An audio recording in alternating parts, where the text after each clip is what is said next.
Hello, नमस्कार। मैं बिट्टू जायसवाल स्वागत करता हूं आप सभी का आपके चैनल कैटलिस्ट एजुकेशनल कैंपस में। दोस्तों, आज हम लोग देखेंगे क्लास 12 का बायोलॉजी का चैप्टर नंबर 4 क्वेश्चन नंबर 10 से लेके 12 तक। ठीक है, 1 से लेके 9 तक क्वेश्चन आंसर करवा चुका हूं। अगर आप नहीं देखें तो चैनल पर जाकर देख सकते हैं। आज जो है 10 से 12 तक क्वेश्चन करवा दूंगा। तो 10वां नंबर क्वेश्चन है कि किसी व्यक्ति को यौन संचारित रोगों के संपर्क में आने से बचने के लिए कौन कौन से उपाय करने चाहिए। तो इसका आंसर आप लोग लिखिएगा कि कोई भी रोग या संक्रमण जो मैथुन द्वारा संचारित होते हैं उन्हें सामूहिक तौर पर यौन संचारित रोग यानी एसटीडी या इसी को रतिज रोग यानी वीडी अथवा जनन मार्ग आरटीआई संक्रमण कहा जाता है। सुजाक यानी गोनोरिया, सिफिलिस, हर्पीस, जननिक परिसर्प यानी जेनाइटल हर्पीज, क्लेमिडियाता, ट्राइकोमोनासता,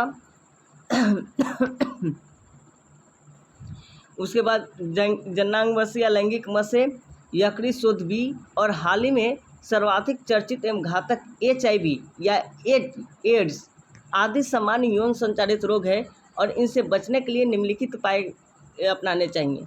तो सबसे पहला क्या उपाय होना चाहिए? 3 उपाय यहाँ पे लिखा हुआ है। तो किसी अनजान व्यक्ति या बहुत से व्यक्तियों के साथ यौन संबंध नहीं रखें। दूसरा है मैथुन के समय सदैव कंडोम का इस्तेमाल करें। तीसरा है यदि कोई आशंका है तो तुरंत ही प्रारंभिक जांच के लिए किसी योग्य डॉक्टर से मिले और रोग का पता अगर चल जाए तो उसका पूरा इलाज करवाए, इसमें शर्माए नहीं। ठीक है, तो ये है ये एसटीडी से बचने यानी यौन संचारित रोगों से बचने के उपाय। तो चलिए अगला देखते हैं। तो अगला क्वेश्चन 11 नंबर है कि निम्न में से कौन सा वाक्य सही है या गलत, उसको व्याख्या सहित बताना है। तो पहला ये है कि गर्भपात स्वतः भी हो सकता है। सही है या गलत ये वाक्य? तो देखिए ये वाक्य जो है गलत है। गर्भपात कभी स्वतः नहीं होता है। उसके लिए चिकित्सीय सगर्भता समापन यानी इसी का नाम होता है medical termination of pregnancy. MTP का मतलब ही होता है मेडिकल टर्मिनेशन ऑफ प्रेगनेंसी, स्वेच्छा से ख़त्म करवाना। ठीक है, तो गर्भपात स्वतः नहीं हो सकता है, उसको गलत ये वाक्य है और इसके MTP के अनुसार यह गलत वाक्य है। ठीक है, नेक्स्ट है कि वंध्यता को जीवनक्षम या संतति पैदा न करने पाने की अयोग्यता के रूप में परिभाषित किया गया है। यहाँ पे जीवनक्षम नहीं, यहाँ पे जननक्षम लिखिएगा। जननक्षम संतति न पैदा करने की अयोग्यता के रूप में परिभाषित किया गया है और यह सदैव स्त्री के असामान्यताओं या दोषों के कारण होती है। बोला है कि जो वंध्यता होता है यानी बांझपन सिर्फ स्त्री के कारण होता है। ये वाक्य सही है कि गलत, आपको बताना है। तो देखिए ये वाक्य क्या है? गलत है, क्योंकि वंध्यता के कारण हमेशा स्त्री की असमानताएं या दोषों के कारण नहीं होती है। कभी कभी जो है पुरुषों में भी वंध्यता के लिए दोषी होता है, पुरुष भी। ठीक है, या शुक्राणु के गतिशील कम हो, शुक्राणु की मात्रा कम हो, ये सभी किसका अंतर्गत आ जाता है? वंध्यता के अंतर्गत। तो इसमें पुरुष दोषी हो गया, हमेशा स्त्री दोषी नहीं होती है।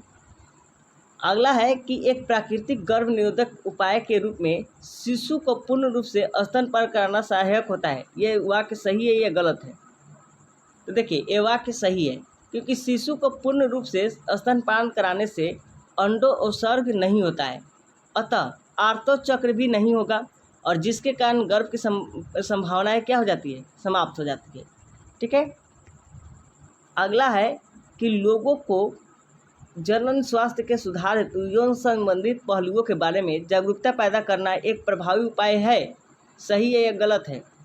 तो ये वाक्य जो है सही है, क्योंकि ऐसा करने से लोगों के जनन स्वास्थ्य समस्याएं समाप्त या कम हो जाएंगी। ठीक है, चलिए अगला देखते हैं। नेक्स्ट क्वेश्चन है निम्नलिखित कथनों को सही करें। देखिए इसमें कथन या तो सही है या तो आधा अधूरा सही है या आधा अधूरा गलत है, तो इसी को सही करना है।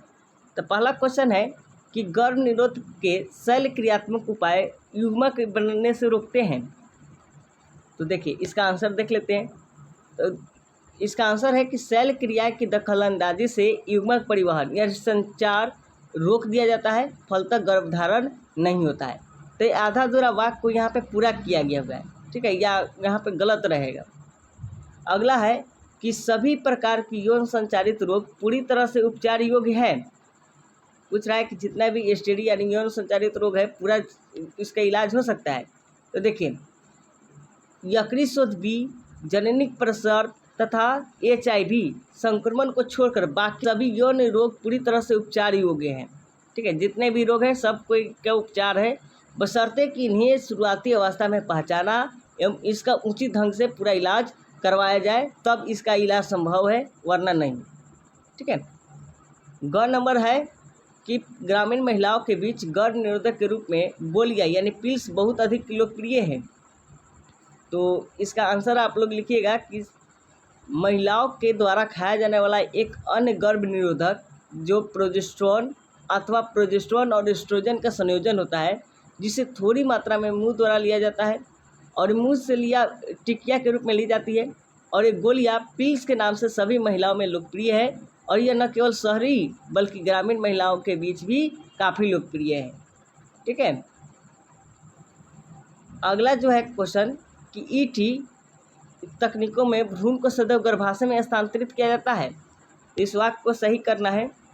ET जो है ET तकनीक में प्रयोगशाला में पत्नी या दाता के स्त्री के अंडे से पति अथवा दाता पुरुष से प्राप्त किए गए शुक्राणु को एकत्रित करके प्रयोगशाला में अनुरूप परिस्थितियों में युग्मनज बनने के लिए प्रेरित किया जाता है, और इस युग्मनज या प्रारंभिक भ्रूण यानी 8 ब्लास्टोमियर तक को फैलोपियन नलिका में स्थानांतरित किया जाता है, जिसे युग्मनज यानी अंतर्डिम्बानी या फैलोपियन स्थानांतरण अथवा जाइगोट इंट्राफैलोपियन ट्रांसफर यानी ZIFT भी कहते हैं।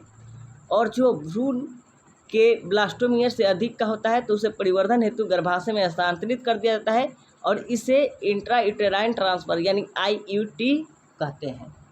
ठीक है। तो ये थोड़ा लंबा है प्रोसेस, 9 नंबर जैसा क्वेश्चन है ये लास्ट वाला। तो आप लोग अगर पहली बार चैनल पर आए हैं तो चैनल को सब्सक्राइब और लाइक कर लीजिएगा। बाय, टेक केयर, अच्छे से पढ़ाई कीजिए। आपका पूरा NCERT का क्वेश्चन समाप्त हो गया चैप्टर 4 का।